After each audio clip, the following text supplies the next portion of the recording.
بسم الله الرحمن الرحيم ألف لام را تلك آيات الكتاب المبين إنا أنزلناه قرآنا عربيا لعلكم تعقلون نحن نقص عليك أحسن القصص بما أوحينا إليك هذا القرآن وإن كنت من قبله لمن الغافلين إذ قال يوسف لأبيه يا أبت إني رأيت 11 كوكبا والشمس والقمر رأيتهم لي ساجدين قال يا بني لا تقصص رؤياك على إخوتك فيكيدوا لك كيدا إن الشيطان للإنسان عدو مبين وكذلك يجتبيك ربك ويعلمك من تأويل الأحاديث ويتم نعمته عليك وعلى آل يعقوب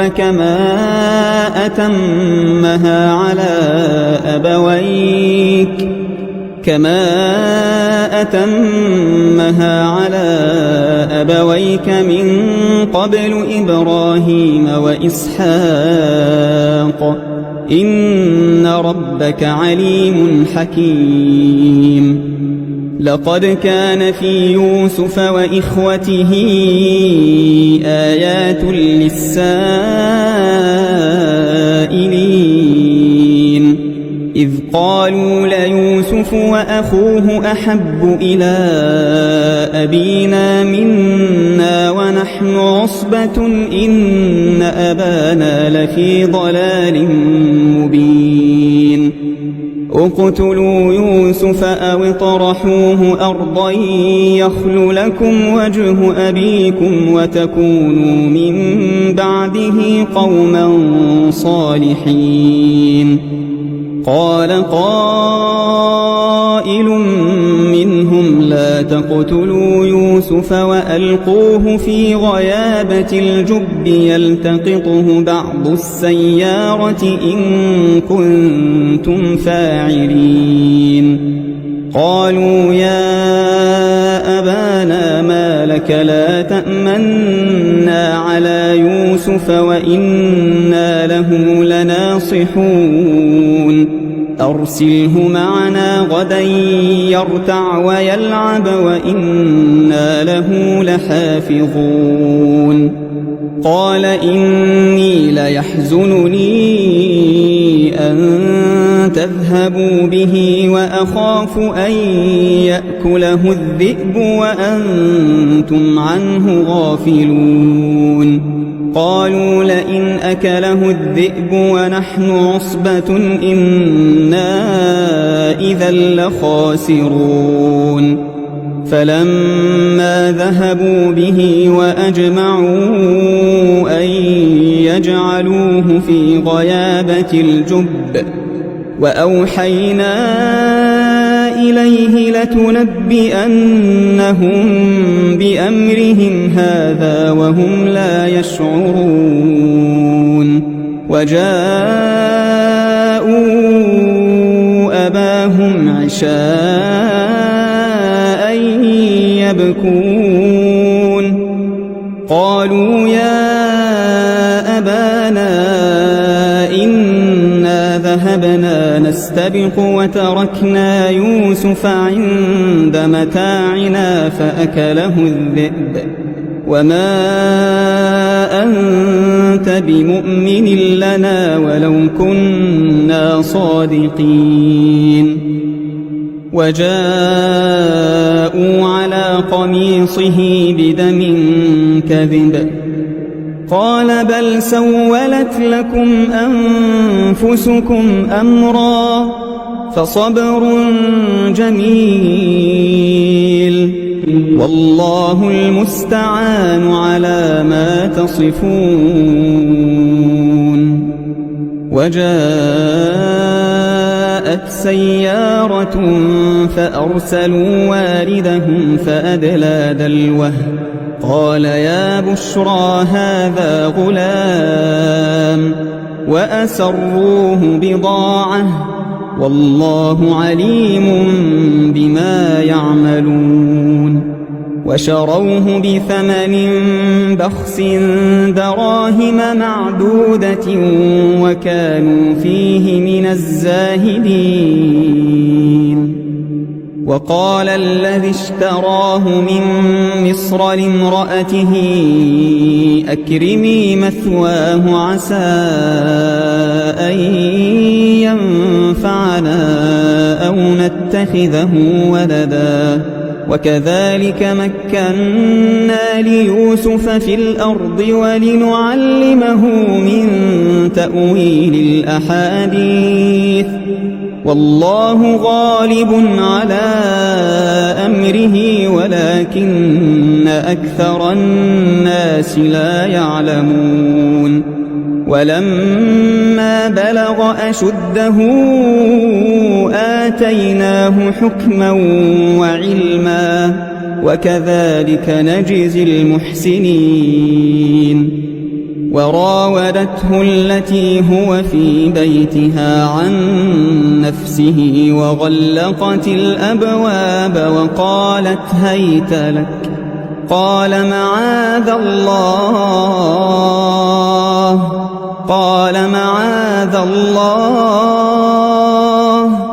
إنه ربي أحسن مثواي إنه لا يفلح الظالمون ولقد همت به وهم بها لولا أن رأى برهان ربه كذلك لنصرف عنه السوء والفحشاء إنه من عبادنا المخلصين واستبق الباب وقدت قميصه من دبر وألف يا سيدها لدى الباب قالت ما جزاء من أراد بأهلك سوءا إلا أن يسجن أو عذاب أليم قال هي راودتني عن نفسي وشهد شاهد من أهلها إن كان قميصه قد من قبل فصدقت وهو من الكاذبين وإن كان قميصه قد من دبر فكذبت وهو من الصادقين فلما رأى قميصه قد من دبر قال إنه من كيدكن إن كيدكن عظيم يوسف أعرض عن هذا واستغفري لذنبك إنك كنت من الخاطئين وقال نسوة في المدينة امرأة العزيز تراود فتاها عن نفسه قد شغفها حبا إنا لنراها في ضلال مبين فلما سمعت بمكرهن أرسلت إليهن وأعتدت لهن متكأ وآتت كل واحدة منهن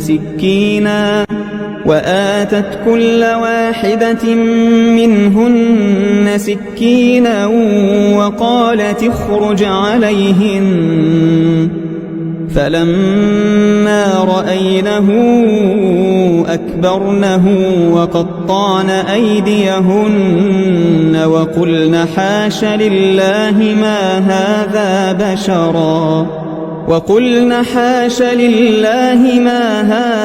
بشرا إن هذا إلا ملك كريم. قالت فذلكن الذي لمتنني فيه ولقد راودته عن نفسه فاستعصم ولئن لم يفعل ما آمره ليسجنن وليكونن من الصاغرين.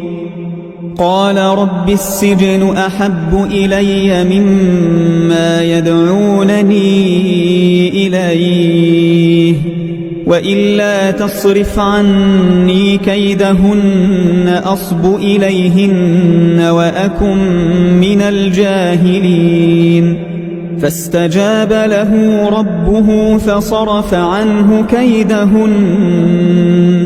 إنه هو السميع العليم. ثم بدا لهم من بعد ما رأوا الآيات ليسجننه حتى حين. ودخل معه السجن فتيان قال أحدهما إني أراني أعصر خمرا وقال الآخر إني أراني أحمل فوق رأسي خبزا تأكل الطير منه نبئنا بتأويله إنا نراك من المحسنين. قال لا يأتيكما طعام ترزقانه إلا نبأتكما بتأويله قبل أن يأتيكما ذلكما مما علمني ربي إني تركت ملة قوم لا يؤمنون بالله وهم بالآخرة هم كافرون. واتبعت ملة آبائي إبراهيم وإسحاق ويعقوب ما كان لنا أن نشرك بالله من شيء ذلك من فضل الله علينا وعلى الناس ولكن أكثر الناس لا يشكرون. يا صاحبي السجن أأرباب متفرقون خير أم الله الواحد القهار ما تعبدون من دونه إلا أسماء سميتموها أنتم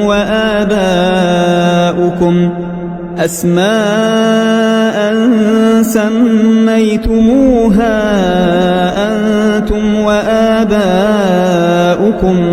ما أنزل الله بها من سلطان إن الحكم إلا لله أمر ألا تعبدوا إلا إياه ذلك الدين القيم ولكن أكثر الناس لا يعلمون. يا صاحبي السجن أما أحدكما فيسقي ربه خمرا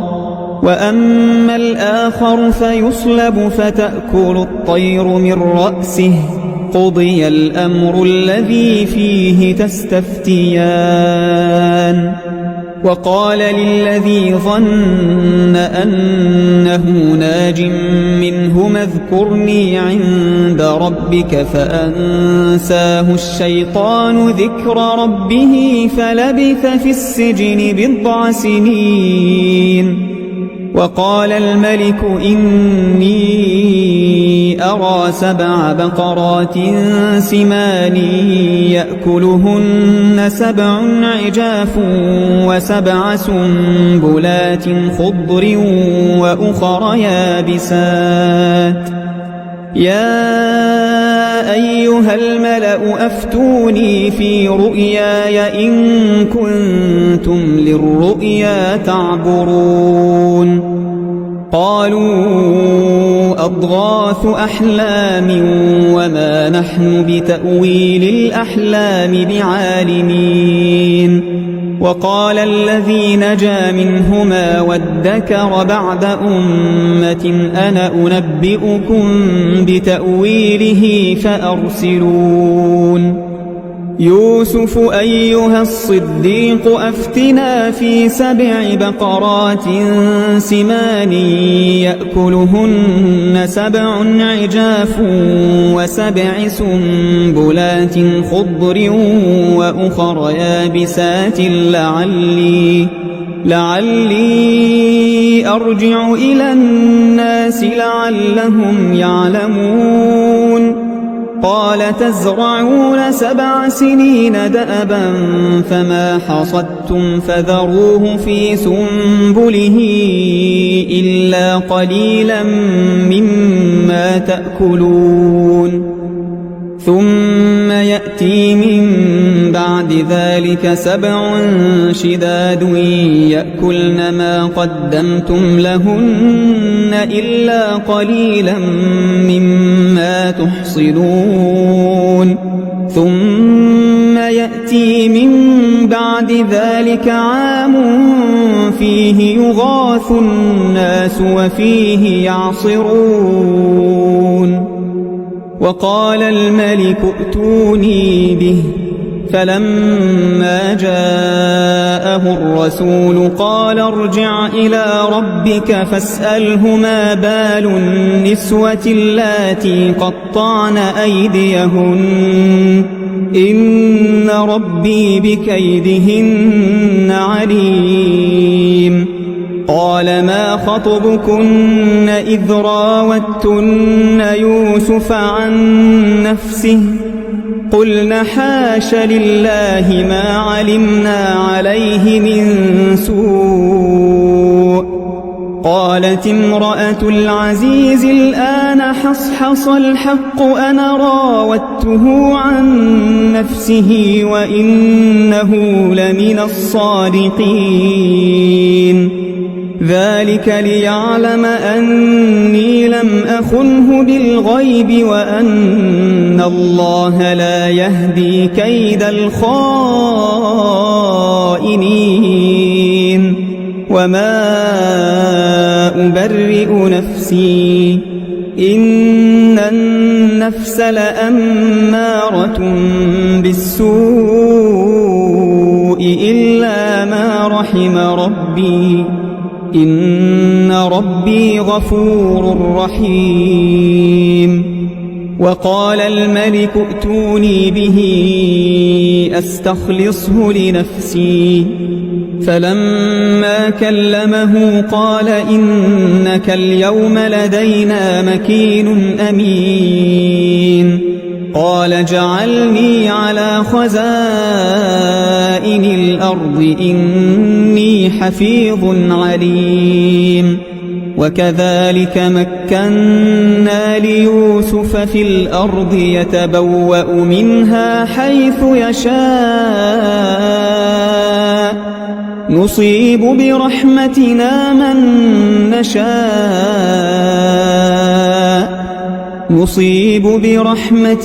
من نشاء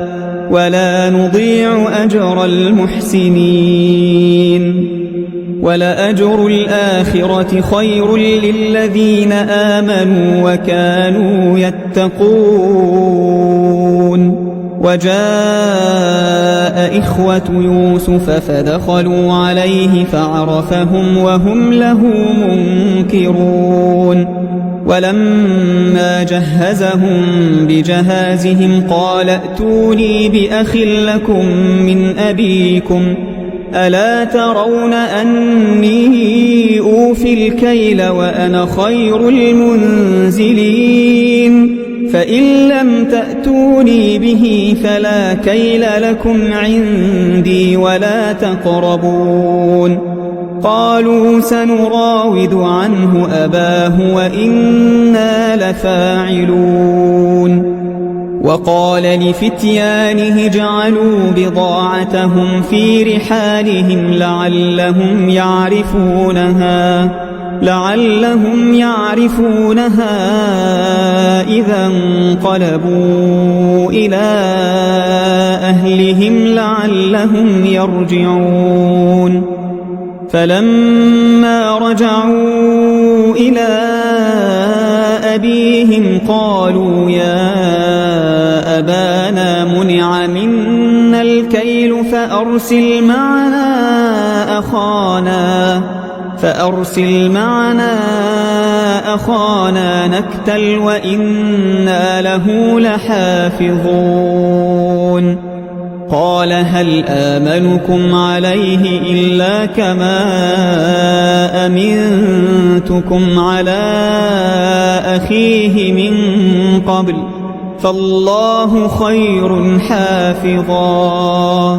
فالله خير حافظا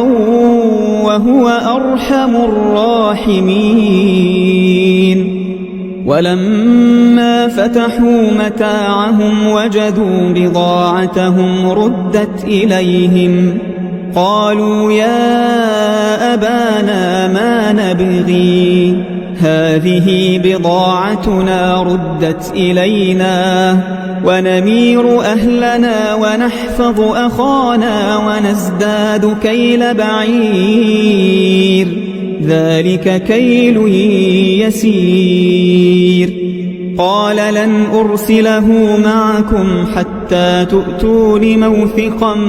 من الله لتأتونني به إلا أن يحاط بكم فلما آتوه موثقهم قال الله على ما نقول وكيل وقال يا بني لا تدخلوا من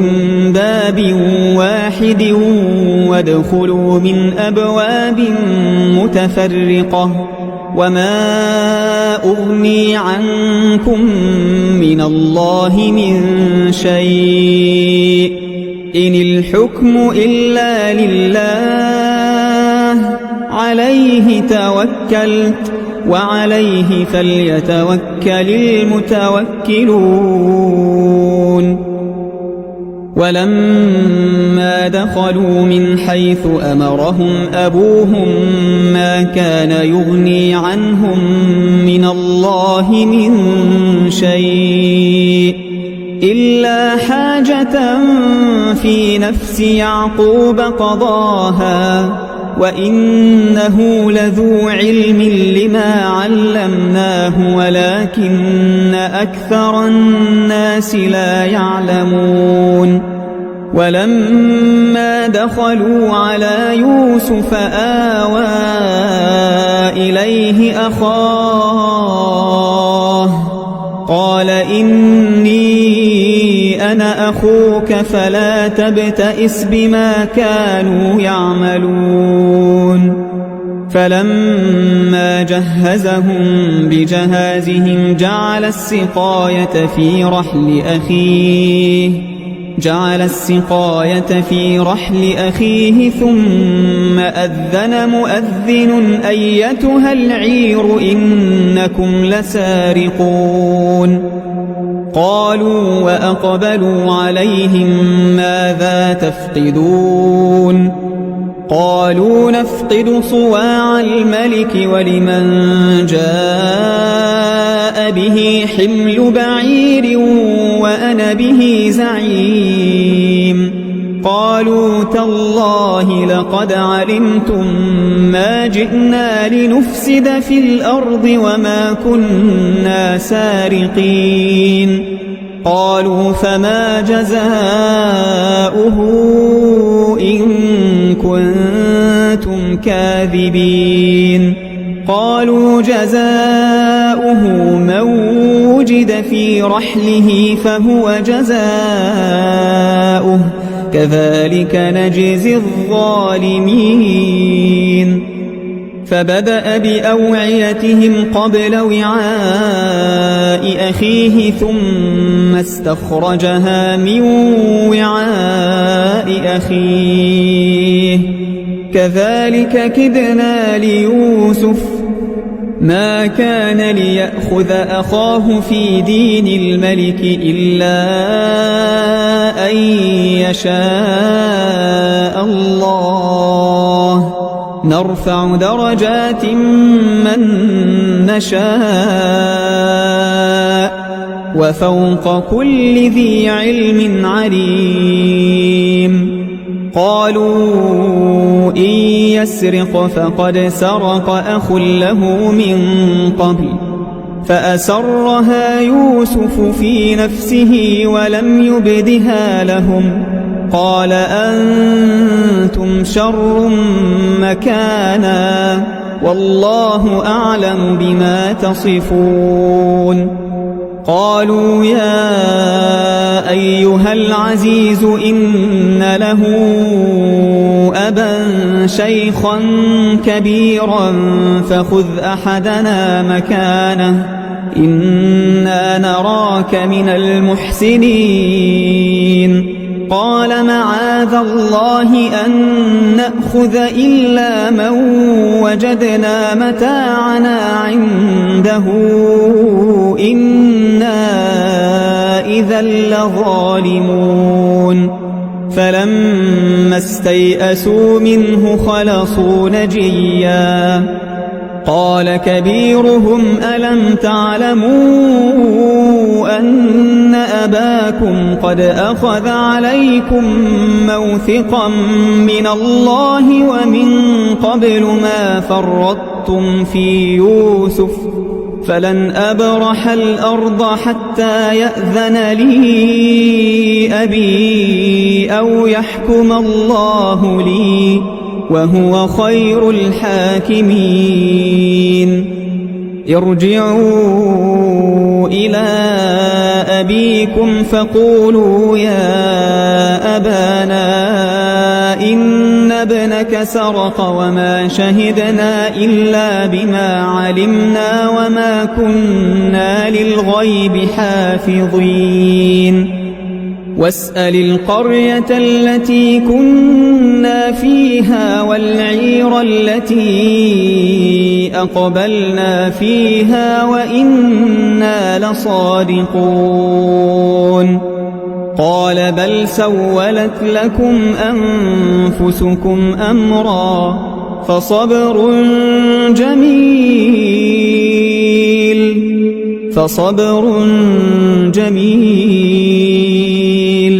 عسى الله أن يأتيني بهم جميعا إنه هو العليم الحكيم وتولى عنهم وقال يا أسفا على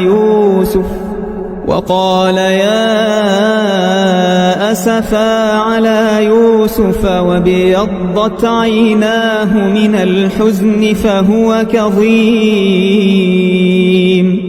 قالوا تالله تفتأ تذكر يوسف حتى تكون حرضا أو تكون من الهالكين قال إنما أشكو بثي وحزني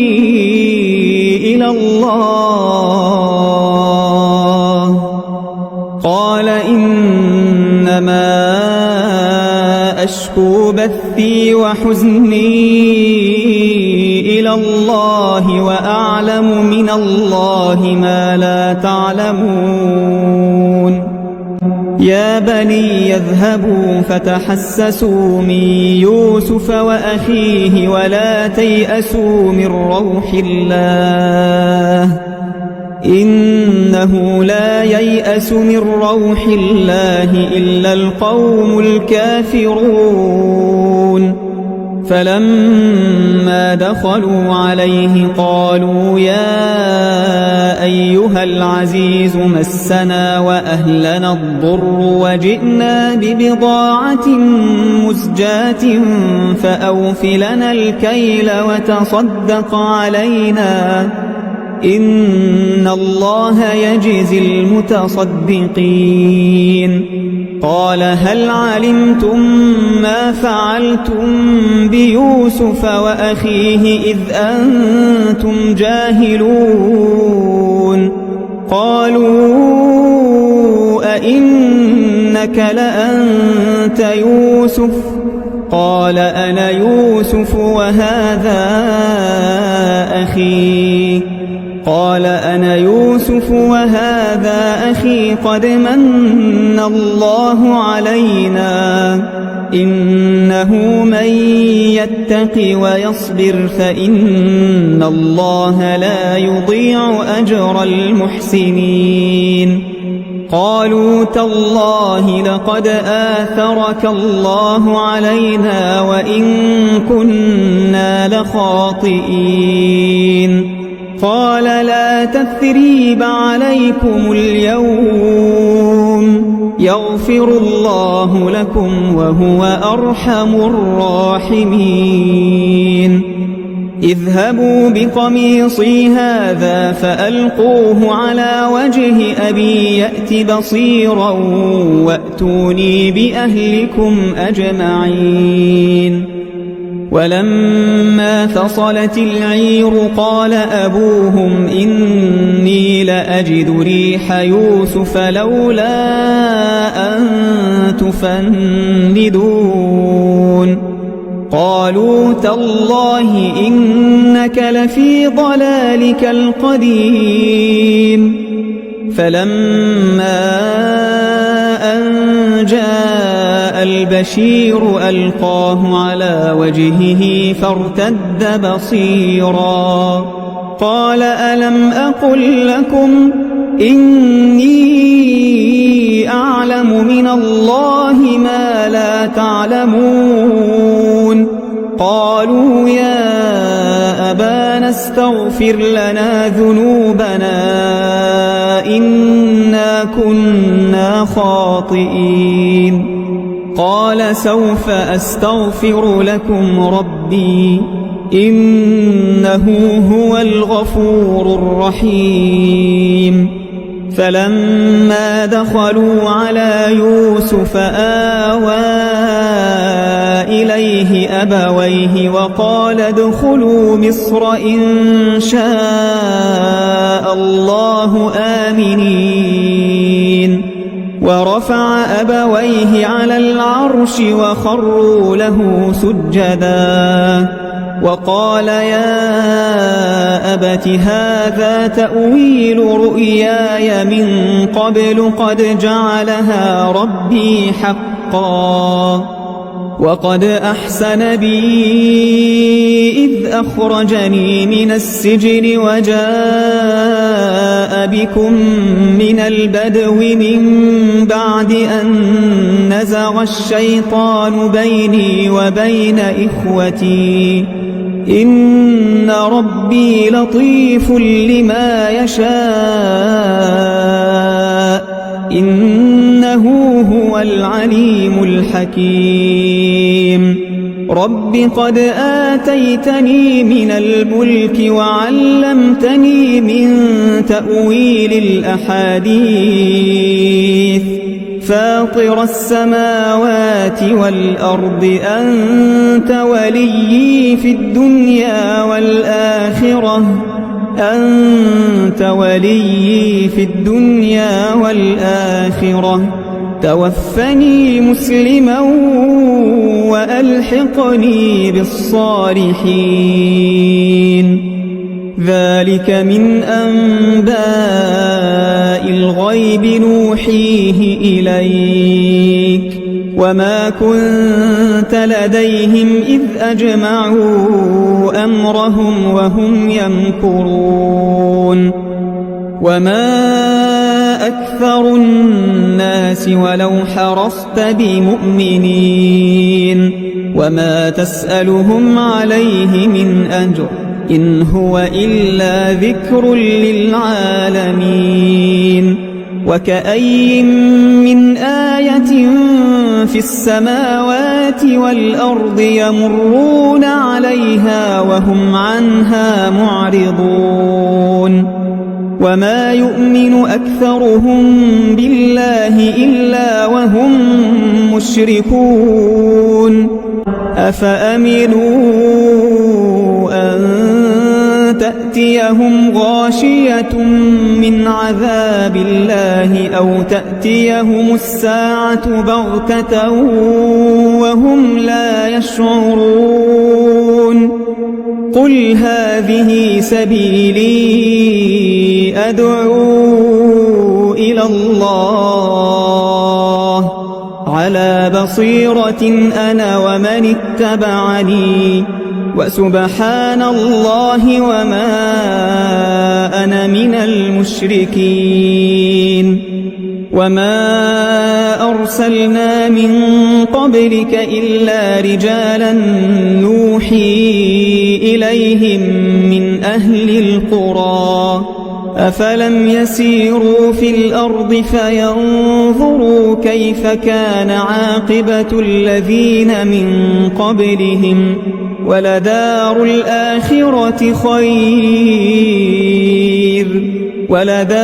الآخرة خير للذين اتقوا أفلا تعقلون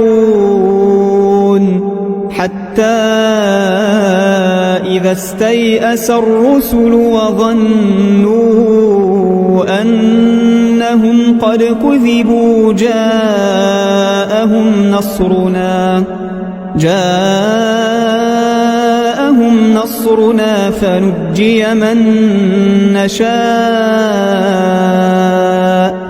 ولا يرد بأسنا عن القوم المجرمين لقد كان في قصصهم عبرة لأولي الألباب ما كان حديثا يفترى ولكن تصديق الذي بين يديه وتفصيل كل شيء وهدى ورحمة لقوم يؤمنون